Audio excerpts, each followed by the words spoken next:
A very good morning, student. So, again we continue our chapter number 17, that is breathing and exchange of gases. Okay. In previous video, I teach you about the different respiratory organs which are involved in respiration in different organisms, from invertebrates to vertebrates. Okay. In this video, we study about human respiratory system. Okay. So, first of all, I explain the structure of human respiratory system. So here is the structure of human respiratory system. So first is nostril. Nostril किसको कहते हैं? तो आप सभी के जो nose है, nose में जो दो होल प्रेजेंट होते हैं उसको हम क्या कहते हैं? नॉस्ट्रिल कहते हैं. मतलब हमारे नाक के जो दो छेद होते हैं उसको हम क्या कहते हैं? नॉस्ट्रिल कहते हैं. ओके. नॉस्ट्रिल के जस्ट नॉस्ट्रिल से ऊपर जाएंगे तो क्या होता है? Nasal cavity. तो नेसल कैविटी नाम से ही समझ में आ रहा है, जो होल है वही आगे जाके किस में चेंज होता है? कैविटी में. ओके. एक होल में चेंज होता है, उसको हम क्या कहते हैं? नेसल कैविटी कहते हैं. ओके. फिर ये नेसल कैविटी होते हुए कहाँ पे जाती है? कॉमन पैसेज में जाती है, जिसको कहा जाता है फेरिंग्स. सॉरी. तो देखो, फेरिंग्स को कॉमन पैसेज क्यों कह रहे हैं? क्योंकि ये जो फेरिंग्स है ये फूड का भी एंट्री करवाता है. उसके अलावा ये दूसरा चीज़ किसका एंट्री करवाता है? ये विंड का भी एंट्री करवाता है. तो फूड जो भी हम खाना पीना खा रहे हैं वो भी फेरिंग्स के थ्रू ही हमारे बॉडी में जा रही है, हमारे स्टमक में जा रही है. और विंड जो भी हम सांस ले रहे हैं तो एयर ही तो हमारे अंदर जाती है. उस एयर में जो डिफरेंट गैसेस हैं वो हमारे अंदर जाती है, जिसमें से ऑक्सीजन एब्जॉर्ब कर लिया जाता है. और जो कार्बन डाइऑक्साइड है उसके अलावा भी कुछ अदर गैसेस भी होती हैं जो कम अमाउंट में होती हैं, वो भी क्या कर दी जाती है? रिलीज आउट कर दी जाती हैं. ओके. तो देखो, यहाँ बताने का मतलब ये है कि ये जो फेरिंग्स है ये फूड और पाइप दोनों की एंट्री करवाता है. तो ये दोनों के लिए क्या है? कॉमन पैसेज है.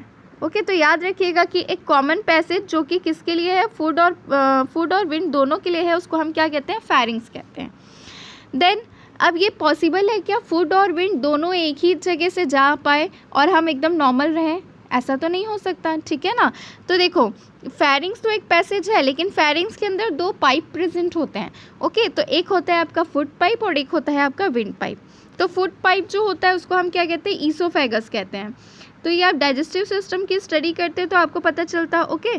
तो ईसोफेगस किसको कहते हैं? जो कि हमारा फूड पाइप है उसको हम ईसोफेगस कहते हैं. और जो हमारा विंड पाइप है उसको हम क्या कहते हैं? ट्रैकिया. मतलब इसके थ्रू एयर जो है वो हमारे बॉडी में जाती है, हमारे लंग्स में जाती है और ऑक्सीजन का एब्जॉर्प्शन वगैरह होता है जो भी है.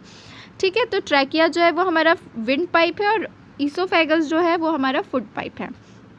ओके. तो चलिए नीचे चलते हैं फिर आगे. तो फेरिंग्स तो पता चल गया. फेरिंग्स के बाद एक साउंड बॉक्स आता है जिसको क्या कहा जाता है? लैरिंग्स. ओके. लैरिंग्स जो है वो साउंड बॉक्स है जो कि इधर सिचुएटेड होता है. फिर लैरिंग्स के जस्ट नीचे क्या होता है? हमारा विंड पाइप आ जाता है, दैट इज़ ट्रैकिया. ओके. ये रिंग लाइक स्ट्रक्चर होता है, कार्टिलेज का बना होता है. तो आप देख रहे होगे स्ट्रक्चर में यहाँ रिंग जैसा स्ट्रक्चर इसका फॉर्म हुआ है. ओके. उसके बाद फिर क्या आता है? ब्रोंकाई आ जाता है. तो यहाँ पे जो डायरेक्शन है लेफ़्ट और राइट उसके अकॉर्डिंग ब्रोंकाई को बता दिया है कि ये लेफ़्ट मेन ब्रोंकस है और ये राइट है. देन लेफ़्ट और राइट लंग्स को भी दिखा रहा है. आप देख सकते हो लंग्स जो है वो किसके अंदर कवर है? रिब के अंदर. ओके. तो इसको और अच्छे से हम स्टडी करेंगे. अभी जो भी डायग्राम है आप उसको बस देख लीजिए. और यहाँ पे एक स्ट्रक्चर होता है जिसको क्या कहा जाता है? डायफ्राग्म. ओके. इसका भी ये भी इन्वॉल्व होता है किसके लिए? रेस्पिरेटरी सिस्टम में. ओके. तो ये एक ओवरव्यू था आपको स्ट्रक्चर का. अब हम इसके बारे में थोड़ा सा स्टडी कर लेते हैं, स्ट्रक्चर को देख लेते हैं कहाँ कहाँ क्या चीज़ें हैं. ओके. तो देखिए क्या लिखा है. We have a pair of external nostrils opening out above the upper lips. So nostril क्या होता है? जैसा कि मैंने आपको बताया था, हमारे लिप्स के ऊपर क्या प्रेजेंट होता है? हमारे नोज़ प्रेजेंट होते हैं. ठीक है. तो नोज़ में जो दो होल रहते हैं, दो छेद होते हैं, उसको क्या कहते हैं? एक्सटर्नल नॉस्ट्रिल कहते हैं. Okay. It leads to a nasal chamber through the nasal passage. और ये फिर कहाँ पे अंदर जाके खुलता है? ये नेसल चैम्बर में जाके खुलता है, जिसको हम क्या कह रहे थे? नेसल कैविटी कह रहे थे. Okay. The nasal chamber opens into a pharynx, a portion of which is the common passage for food and air. तो वही चीज़ बता रहे हैं जो अभी मैंने आपको स्ट्रक्चर में बताया कि ये जो नेसल चैम्बर है वो किस में ओपन होता है? फेरिंग्स में. और ये जो फेरिंग्स है ये कॉमन पैसेज है किसके लिए? फूड और एयर दोनों के लिए. ओके. मतलब इसी से फूड भी जा रहा है और एयर भी जा रहा है. Then the pharynx open through the larynx region into the trachea. अब उसके बाद ये जो फेरिंग्स है ये किससे ओपन होता है, एक लैरिंग्स होता है जो कि हम क्या कहते हैं, साउंड बॉक्स कहते हैं जिसको, उसके थ्रू ओपन होता है किसमें, ट्रैकिया में। Okay, trachea is wind pipe. लैरिंग्स is a cartilaginous box which help in sound production and hence called sound box. तो लैरिंग्स क्या है, नाम के अकॉर्डिंग साउंड बॉक्स कह रहे हैं हम, तो लैरिंग्स जो है वो भी कार्टिलेज का बना बॉक्स है जो कि किस में हेल्प करता है, साउंड के प्रोडक्शन में हेल्प करता है। ओके, तो इसलिए हम उसको क्या कहते हैं, साउंड बॉक्स भी कहते हैं। तो आपको याद रखना है कि लैरिंग्स के लिए ही और क्या यूज़ होता है, साउंड बॉक्स भी यूज़ होता है word. Okay, then during swallowing glottis can be covered by a thin elastic cartilaginous flap called epiglottis to prevent the entry of food into the larynx। तो देखिए ये जो larynx होता है ना, इसमें इसके ऊपर मतलब आप समझ सकते हैं एक ढक्कन जैसा स्ट्रक्चर प्रेजेंट होता है। ओके, सपोज करिए कि वो ढक्कन जैसा होता है, उस ढक्कन का नाम क्या है, ग्लॉटिस। और ये ग्लॉटिस जो है ये एक एपिग्लॉटिस से कवर्ड होता है। तो जब भी हम फूड लेते हैं तो लैरिंग्स जो रहता है वो एपिग्लॉटिस से क्या हो जाता है, कवर्ड हो जाता है, जिसके कारण फूड जो है वो लैरिंग्स बॉक्स में नहीं जा पाता है। Okay, then trachea is a straight tube extending up to the mid thoracic cavity which divides at the level of 5th thoracic vertebra into a right and left primary bronchi. Then बता रहे हैं trachea जो है वो क्या है, straight tube है जो कि कहाँ से स्टार्ट होती है, मतलब कहाँ से एक्सटेंड होती है, मिड थोरेसिक कैविटी, मिड यानी बीच वाला। ओके, थोरेसिक कैविटी जो हमारा चेस्ट वाला पोर्शन होता है उसको हम अपना थोरेक्स रीजन कहते हैं, गले से स्टार्ट होता है। ओके, देन वो कहाँ तक जाती है, जो 5th थोरेसिक वर्टिब्रा है वहाँ तक। ओके, और उसके बाद किस में खुलती है, ब्रोंकाई में। Then each bronchi undergoes repeated division to form the secondary and tertiary bronchi. अब बता रहा है कि ये जो ब्रोंकाई है, ब्रोंकाई हमने देखा था ये जो है लाइन लाइक स्ट्रक्चर जो यहाँ पे प्रेजेंट है, ये आपका ये क्या है, ब्रोंकाई है। ओके, एक लेफ्ट जा रहा है एक राइट जा रहा है।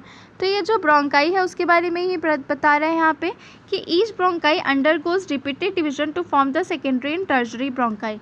ये जो ब्रोंकाई है यही और ज़्यादा डिवाइड होता है और किस में चेंज होता है, सेकेंडरी और टर्जरी ब्रोंकाई में। और उसके बाद फिर ब्रोंक्यूल्स में एंड होता है वेरी थिन टर्मिनल जिसको हम क्या कहते हैं, ब्रोंक्यूल्स। अभी इसका स्ट्रक्चर देखेंगे तो आपको और अच्छे से समझ में आएगा।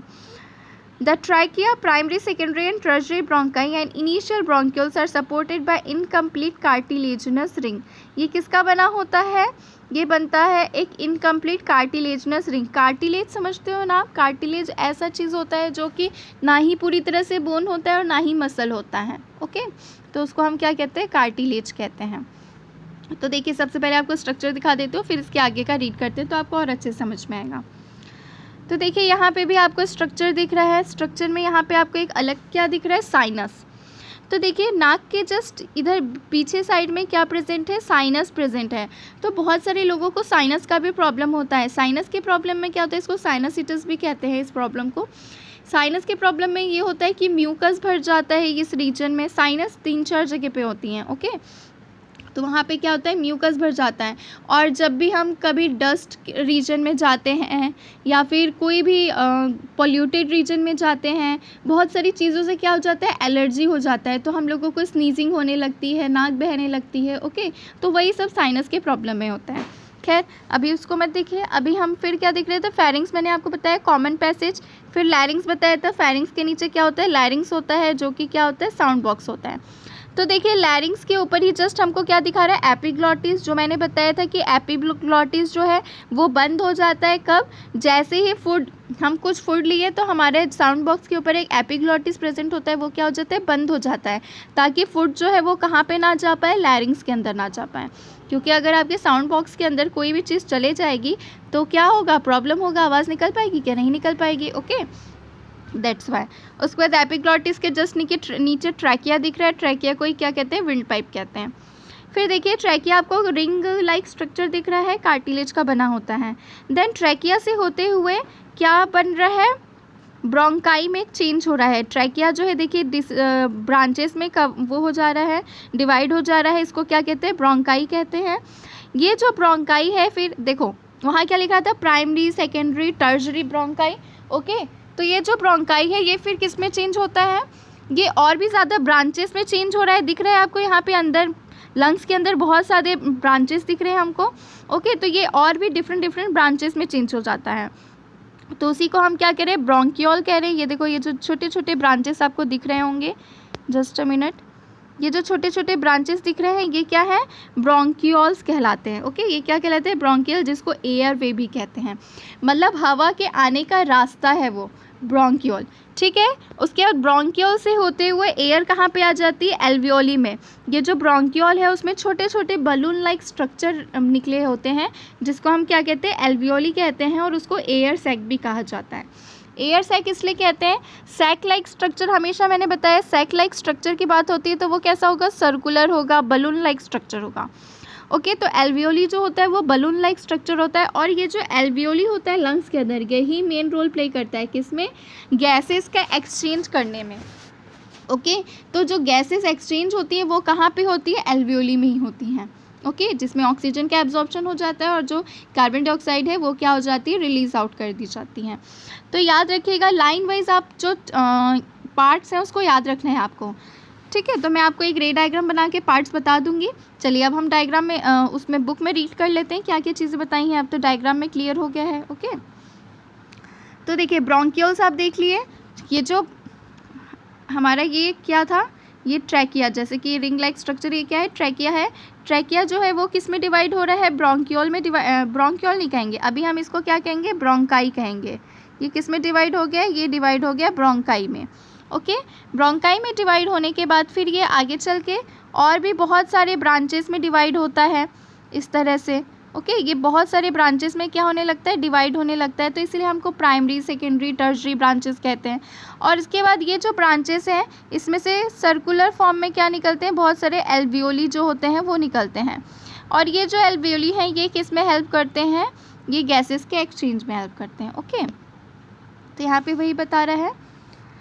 देन तो देखिए यहाँ पे एल्वियोली के बारे में बताया, each terminal bronchiole give rise to a number of very thin irregular walled vascularized bag like structure called alveoli. The branching network of bronchi, bronchioles and alveoli comprise the lungs. Okay, और यही जो है ये क्या बनाते हैं, lungs, मतलब इनके ये लंग्स के अंदर ही तो सिचुएटेड है। Okay, We have two lungs which are covered by a double layer pleura with pleural fluid between them. देखो हम लोगों के पास कितने लंग्स होते हैं, हमको पता है 2 लंग्स होते हैं। ये जो लंग्स होते हैं डबल लेयर से कवर्ड होते हैं। ठीक है, वो डबल लेयर्ड कौन से हैं, प्ल्यूरा। और ये जो प्ल्यूरा है ये एक फ्लूइड से भरे हुए रहते हैं, वो फ्लूइड कौन सा है, प्ल्यूरल फ्लूइड कहते हैं हम उसको। Okay, it reduces friction on the lung surface.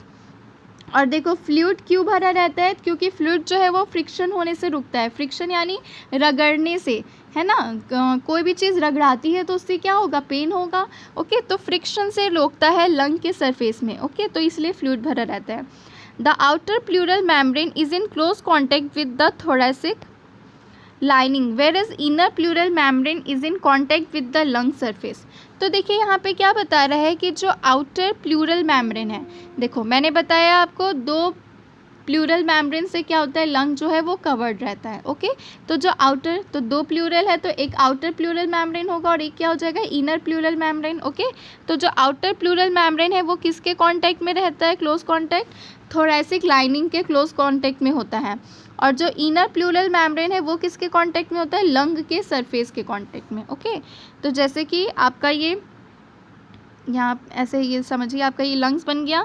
ये जो लंग्स है ये 2 लेयर है। ओके, तो यहाँ पे एक आउटर प्लूरल मेम्ब्रेन मैंने बना दिया, ये आउटर है, और ये अंदर ग्रीन वाला जो हो गया ये इनर हो गया। ठीक है, तो ये जो आउटर वाला है ये थोरेसिक कैविटी के क्लोज होगा, तो ऑब्वियस सी बात है कि ये थोरेसिक कैविटी के क्लोज होगा। और जो ये इनर वाला ग्रीन कलर का प्लूरल मेम्ब्रेन है वो किसके कांटेक्ट में होगा, लंग के सरफेस के कांटेक्ट में। Okay, then the part starting with the external nostril up to terminal bronchioles constitute the conducting part, whereas the alveoli and their ducts from respiratory or exchange part of respiratory system. तो देखिए बता रहा है कि nostril से लेके पूरा bronchioles तक का जो पार्ट है, नॉस्ट्रिल से ब्रोंकियोल्स तक के बीच में कौन कौन से पार्ट आए हमारे, नॉस्ट्रिल से ब्रोंकियोल के बीच में सबसे पहले तो हमारा क्या आ गया, नॉस्ट्रिल ही आ गया। नॉस्ट्रिल के बाद मैंने आपको क्या बताया, नॉस्ट्रिल के बाद आ गया हमारा नसल कैविटी। ओके, इसी सीक्वेंस में आपको याद भी रखना है डियर। ओके, तो आप इसको याद रखेंगे। नॉस्ट्रिल के बाद क्या आ गया, नसल कैविटी। कैविटी की स्पेलिंग जो भी है मैंने अभी छोटे में ऐसे ही लिख दिया है। नसल कैविटी के बाद हमारा क्या आ रहा था, कलर चेंज कर करके लिखते हैं, फेरिंग्स आया था। ओके, नेसल कैविटी के बाद क्या आया था? फेरिंग्स, जो कि क्या था? एक कॉमन पैसेज था किसका?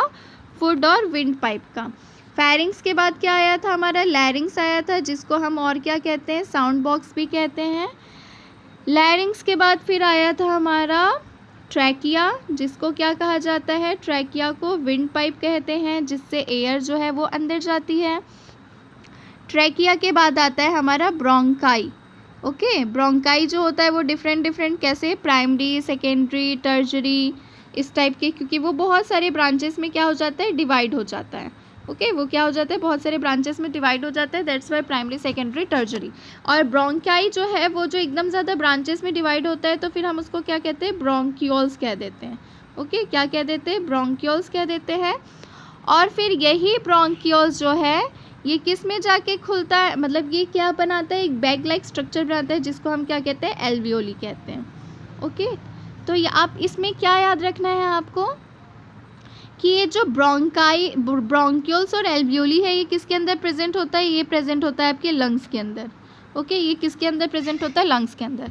तो देखो, अभी जो लाइन हमने पढ़ा था उसमें आपको क्या बता रहा था? उसमें आपको ये बता रहा था कि ये जो nostril, nasal cavity, pharynx, लैरिंग्स, trachea, bronchi और ब्रोंक्यूल्स, ये जो इतने पार्ट्स हैं, मतलब 1 2 3 4 5 6 7, ये जो टोटल 7 पार्ट्स हैं रेस्पिरेटरी सिस्टम के स्टार्टिंग से लेके, वो क्या है? वो एक कंडक्टिंग पार्ट है, जो कि एयर को कंडक्ट कर रहे हैं, मतलब एयर को जाने के लिए रास्ता दे रहे हैं। ओके, तो इसको हम क्या कहें? Conducting part. और जो ये आपका एल्वियोली है वो आपका कौन सा पार्ट है? Exchanging part. क्यों?